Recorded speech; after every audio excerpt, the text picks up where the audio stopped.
Good afternoon, everyone. Today we are going to discuss about diabetic ketoacidosis. As I had mentioned in the earlier classes, diabetes is a disease. Ketoacidosis is a acidotic conditions due to a ketone body development in the body.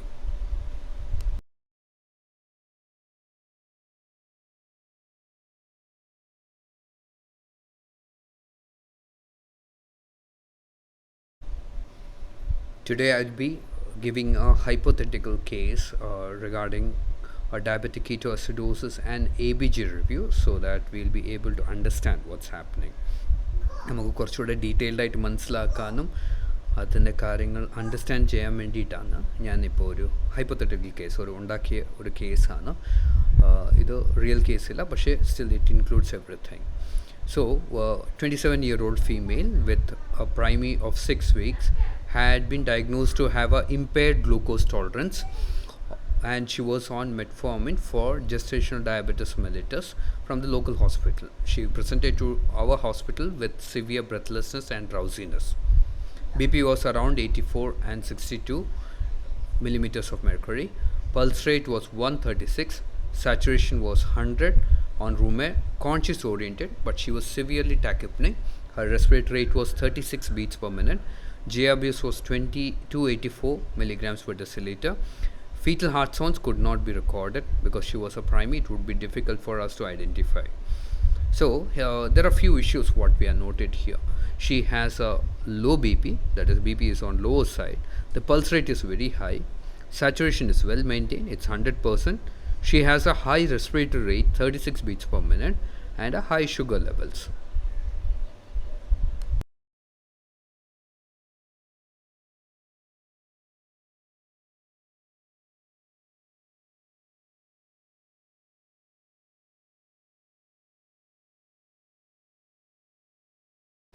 So, the ED physician in the emergency department orders for an arterial blood gas.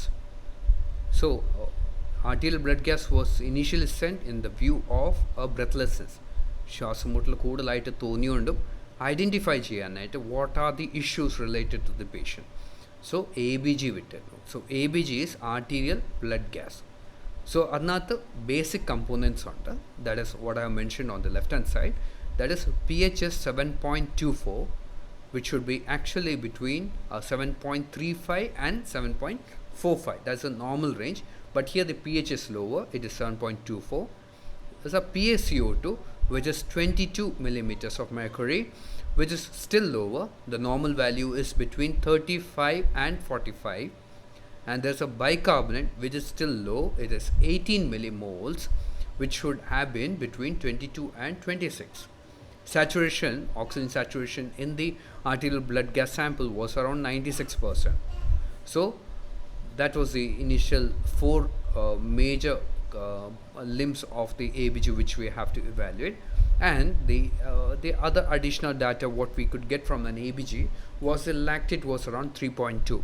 The normal lactate was less than 1.5. So here the lactate has risen up. Urine ketones were sent by the ED physician in view of gestational diabetes mellitus, and she being on a metformin, tab metformin. So definitely the urine ketones will denote whether the patient had a diabetic ketoacidotic period for which she got into the clinical issues.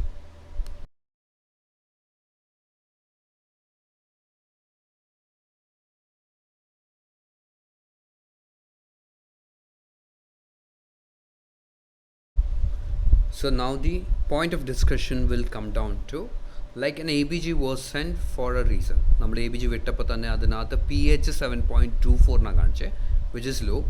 PaCO2 is lower, PaO2 is higher, bicarbonate is lower, lactate is higher. ഇതിൻ്റെ further discussions ഞാൻ അടുത്ത സ്ലൈഡിൽ explain ചെയ്ത് പറയാം. നമ്മൾ ഇതിനകത്ത് ഇപ്പോൾ എങ്ങനെയായിരിക്കും ഈ ഒരു ABGനെ ഓവർകം ചെയ്യേണ്ടത്.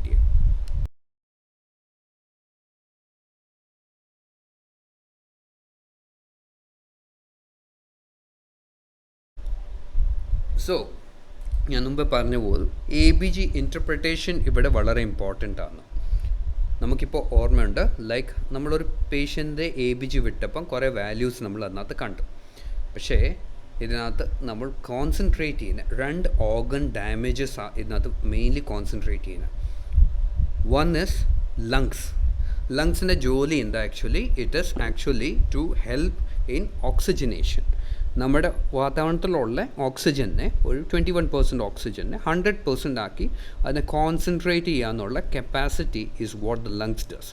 ലങ്സിന് പല ഓപ്ഷൻസും ഉണ്ട്. അത് പല രീതിയിലും അതിനെ ഹെൽപ്പ് ചെയ്യാനും ഓക്സിജൻ കൂട്ടാനും, അത് കൂടാതെ തന്നെ നമ്മുടെ ബോഡിയിൽ ചില പ്രക്രിയകൾ, നമ്മുടെ ഇമ്മ്യൂണിറ്റിയുടെ ബേസ്ഡ് ആയിക്കോട്ടെ, ബ്ലഡ് സെൽസിൻ്റെ ആയിക്കോട്ടെ, അതിനകത്ത് കുറച്ച് ഫ്രാക്ഷൻസ് ഉണ്ടാക്കാൻ വേണ്ടിയിട്ട് ലങ്സ് ഹെൽപ്പ് ചെയ്യാറുണ്ട്. പക്ഷേ ABGക്കകത്ത് ലങ്സ് പ്രധാനപ്പെട്ട ജോലി നമ്മൾ നോക്കുന്ന എന്താണെന്ന് പറഞ്ഞാൽ കാർബൺ ഡയോക്സൈഡ് നമ്മുടെ ബ്ലഡിൽ നിന്ന് പുറത്തേക്ക് തള്ളിക്കളയാൻ പറ്റുന്നുണ്ടോ ഇല്ലയോ എന്ന്.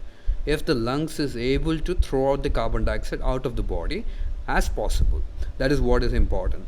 സോ കാർബൺ ഡയോക്സൈഡ് ലെവൽ നമ്മുടെ ബോഡിയിൽ കൂടുമ്പം definitely the blood will start becoming acidic. എങ്ങനെയാണ് ആസിഡിക് ആകുന്നതെന്ന് പറഞ്ഞു കഴിഞ്ഞാൽ, കാർബൺ ഡയോക്സൈഡ് കൂടുമ്പം നമുക്ക് കാർബോണിക് ആസിഡ് എന്ന് പറഞ്ഞിട്ടുള്ള ഒരു ഫ്രാക്ഷൻ ഡെവലപ്പ് ചെയ്യും. കാർബോണിക് ആസിഡ് നമ്മൾ ഫോം ചെയ്യുമ്പം അത് ആസിഡിക്കായി മാറും. ആസിഡിക്കായി മാറുമ്പോൾ നമ്മുടെ pH will come down. pH താന്നു പോകുമ്പോൾ നമ്മളതിനെ ഒരു ആസിഡോസിസ് എന്ന് പറയുന്നത്. സോ ഇപ്പോൾ കാർബൺ ഡയോക്സൈഡ് കൂടിയിട്ട് ഒരു pH കുറയുവാണെങ്കിൽ, കാർബൺ ഡയോക്സൈഡ് കൂടിയിട്ട് pH കുറയുവാണെങ്കിൽ, that is called as respiratory acidosis.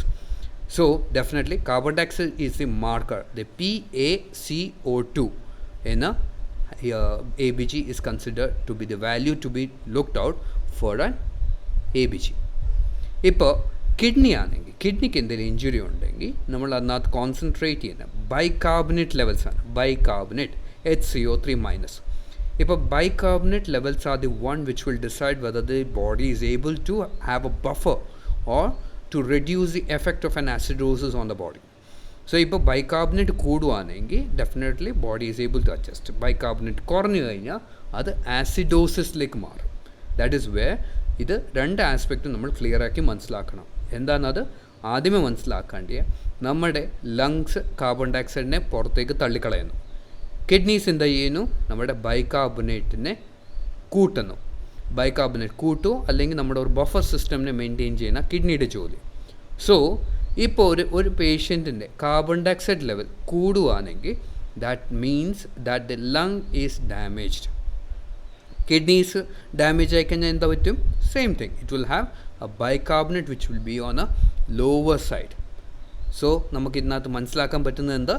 Kidney bicarbonate വെച്ചിട്ട് പേഷ്യൻ്റെ ബോഡിയുടെ pH മെയിൻറ്റെയിൻ ചെയ്യുന്നു. നമ്മുടെ ലങ്സ് കാർബൺ ഡയോക്സൈഡിനെ വാഷ് ഔട്ട് ചെയ്തിട്ട് pHനെ മെയിൻറ്റെയിൻ ചെയ്യാൻ നോക്കുന്നു. ഇതിന് എല്ലാത്തിൻ്റെയും കൾപ്രിറ്റ് എന്ന് പറഞ്ഞാൽ ഒരു കാർബോണിക് ആസിഡ് എന്ന് പറഞ്ഞ് ഫോം ചെയ്യുന്ന ഒരു മോളിക്യൂളാണ്.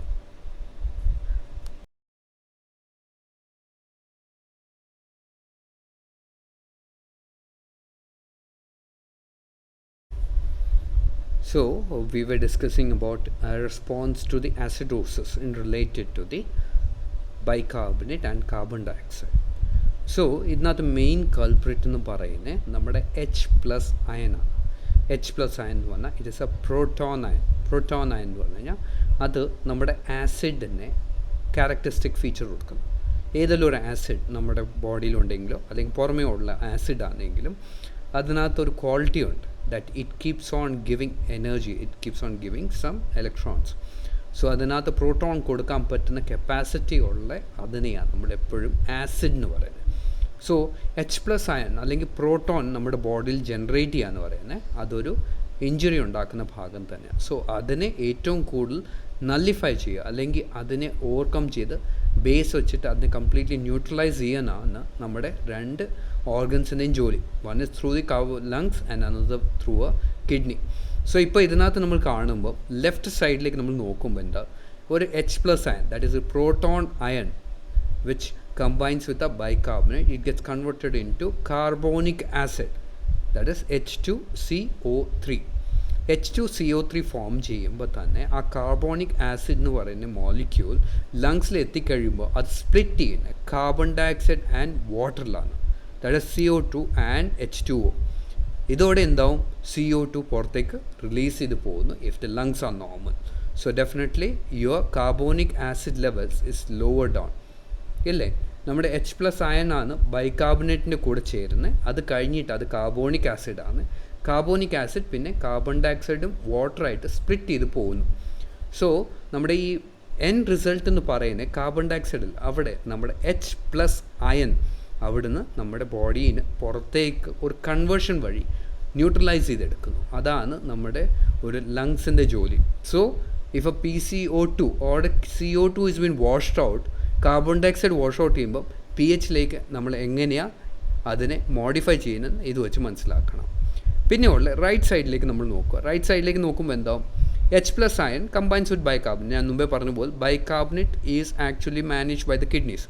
ബൈകാർബണേറ്റ് കുറയുമ്പം there will be a kidney injury associated ആണെങ്കിൽ നമ്മൾ അതിനകത്ത് ഒരു മെറ്റാബോളിക് ആസിഡോസിസ് എന്ന് പറഞ്ഞാൽ ബൈകാർബണേറ്റ് ഡെഫിഷ്യൻസി ആയിട്ടുണ്ടാകുന്ന ഒരു ആസിഡോസിസ് എന്ന് പറയാം.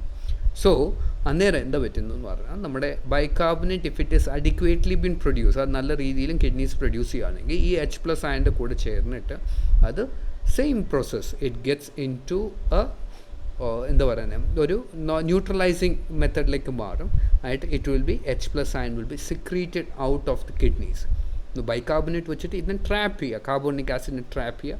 പിന്നെ അത് കംപ്ലീറ്റ്ലി നമ്മുടെ ബോഡിയിൽ നിന്ന് ഔട്ട് സൈഡിലേക്ക് അങ്ങ് തള്ളിക്കളയാം. നമ്മുടെ ബോഡിയിൽ പല ബഫർ സിസ്റ്റംസും ഉണ്ട്. ബഫറിന് തന്നെ വേറെ ഒന്നുമില്ല, ഒരു അബ്സോർബിങ് മെറ്റീരിയൽ എന്ന് ഓർത്താൽ മതി. ഒരു അബ്സോർബിങ് ടെക്നിക്കുണ്ട്, അത് വെച്ചിട്ട് H+ അയനെ നമ്മൾ കംപ്ലീറ്റ്ലി സ്ട്രോങ് ആയിട്ട് ഹോൾഡ് ചെയ്യും. അത് കഴിഞ്ഞിട്ട് അത് ന്യൂട്രലൈസ് ചെയ്ത് കളയും. Soda bicarbonate reserved. E soda bicarbonate reserve is very important to understand. That is what we call as a bicarbonate deficit or bicarbonate buffer system. ഞാൻ അടുത്ത ക്ലാസ്സിൽ ഇത് ക്ലിയർലി മെൻഷൻ ചെയ്യും എന്താ നമുക്ക് ഇതിനകത്ത് കോൺസെൻട്രേറ്റ് ചെയ്യേണ്ടത്. സോ സോഡ ബൈകാർബണേറ്റ് നമ്മുടെ ബോഡിയിൽ ഇൻട്രൊഡ്യൂസ് ചെയ്യും, അല്ലെങ്കിൽ if it is there in our body it acts as a reserve.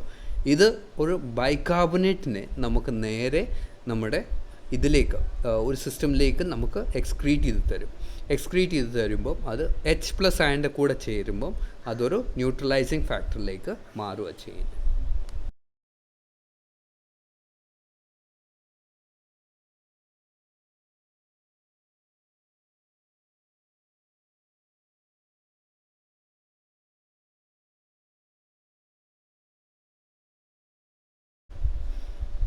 So ഇത്രയും ഞാൻ ഒരു ഷോർട്ട് ഇതിൽ പറഞ്ഞു. പക്ഷേ this is I'm restricting it with a minimal information at present now, so that നിങ്ങൾ ഇത് വായിച്ച് കഴിയുമ്പോൾ റിപ്പീറ്റഡ്ലി ഇത് നോക്കുമ്പോൾ കുറച്ചുകൂടെ പഠിച്ചെടുക്കും.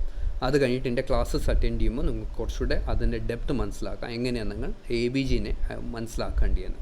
Okay, so once again we'll summarise. ഇത്രയും പഠിച്ചല്ലോ. ഇപ്പം നമുക്കൊരു സമ്മറൈസേഷനിലേക്ക് വരാം. നമ്മുടെ ഈ പേഷ്യൻറ്റ് 27-year-old ഫീമെയിലിന് pH was 7.24. So there was a mild acidosis. PCO2 was on lower side, means അവിടെ ഒരു respiratory alkalosis ഉണ്ട്. The bicarb was lower side, so there was a metabolic acidosis. All are in milder versions. പിന്നെ lactate was higher, that was lactic acidosis. പിന്നെ urine ketones were positive, that was diabetic ketoacidosis. So ഇത് വെച്ച് നമുക്ക് മനസ്സിലാക്കാൻ പറ്റും how important and ABG can give a description about the patient's condition.